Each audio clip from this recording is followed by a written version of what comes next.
tutti, bentornati sul mio canale, benvenuti in questo nuovo video.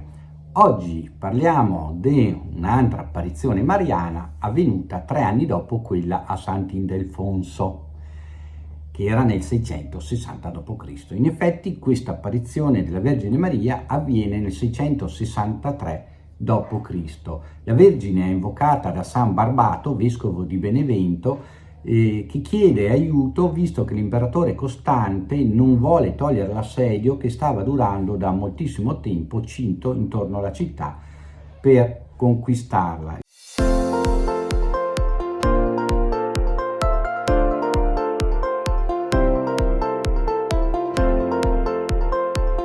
Il santo quindi chiede l'intervento della Madonna, che appare sulle mura, appare proprio sulla cinta delle mura.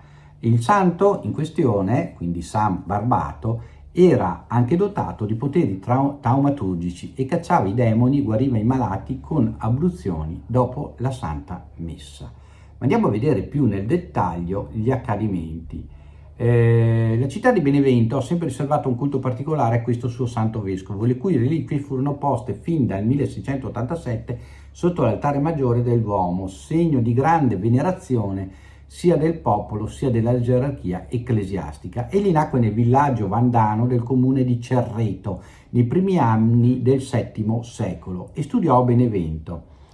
Divenne sacerdote e operò fra le anime di Morcone. Come spesso capitava in quel periodo, Barbato fu calunniato, per cui dovette ritornare a Benevento e, riconosciuta la sua innocenza, si dedicò alla lotta contro le superstizioni, l'idolatria imperanti in quell'epoca. Divenne così popolare e ammirato per il suo zelo che alla morte del vescovo Ildebrando, a furor di popolo, venne eletto vescovo della città. E questo ci riporta alle varie apparizioni degli ultimi video che abbiamo visto, dove sempre di più i vescovi in quell'epoca venivano eletti non tanto dal clero ma dal popolo che li richiedeva, quindi il clero non poteva che nominarli tali.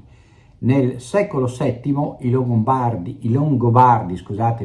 governavano il ducato di Benevento, guidati da duca Romualdo, ma pur essendo cristiani professarono ancora forme di superstizioni come il culto dell'albero e quello della vipera. Lo stesso Romualdo ne era ostinato sostenitore. Intanto la città di Benevento veniva posta sotto assedio dell'imperatore Costanzo II dopo la caduta di Siponto e l'invasione della Puglia.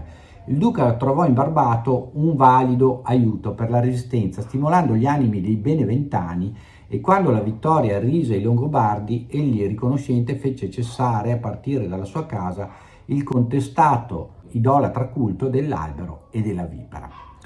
La sede vescovile fu allargata anche a vasti territori pugliesi e Teodorata, consorte di Romualdo, divenne un valido e pio aiuto all'attività pastorale del vescovo. Partecipò al Concilio di Roma del 680 d.C. e dopo 19 anni di episcopato morì a Benevento il 19 febbraio del 682. Il suo culto ebbe subito una rapida estensione nel Beneventano e anche nel Salernitano. La prima traslazione delle reliquie avvenne nel 1124, la sua celebrazione liturgica è al 19 febbraio. Ed ecco che grazie all'apparizione della Madonna si risolse un po' tutto.